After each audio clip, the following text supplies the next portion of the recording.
Hi friends, నేను Keshavar Prasad Anish wait the rate of YouTube channel. ఈరోజు మీకు ఈ వీడియోలో 7వ తారీఖు గ్రహణం, ఆదివారం గ్రహణం కదండి. ఈ గ్రహణం రోజు ఏ రాసుల వారు జాగ్రత్త వహించాలి, ఎంత సమయం గ్రహణం ఉంటుందనేది మనం చూద్దాం. ఆదివారం రాత్రి 9:57 నుంచి అర్ధరాత్రి 1:20 వరకు చంద్రగ్రహణం అనేది ఏర్పడుతుంది. ఆ సమయంలో ఎలాంటి జాగ్రత్త తీసుకోవాలో అనుభవజ్ఞులు, పండితులు, పెద్దలు చెప్తున్నారు.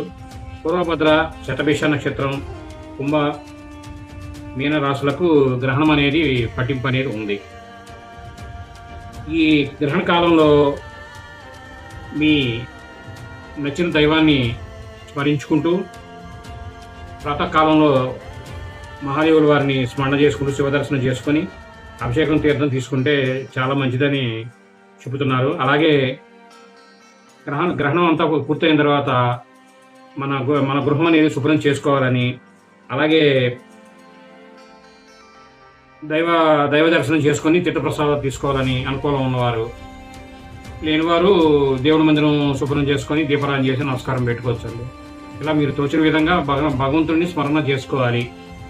అది ఎవరైనా ఈ వీడియో మీరు పూర్తిగా చూసినందుకు ధన్యవాదాలు. మేము మరిన్ని వీడియోలు చేయడం కోసం లైక్ చేయండి, షేర్ చేయండి, తప్పకుండా సబ్స్క్రైబ్ చేసుకోండి మీరంతా. Thank you.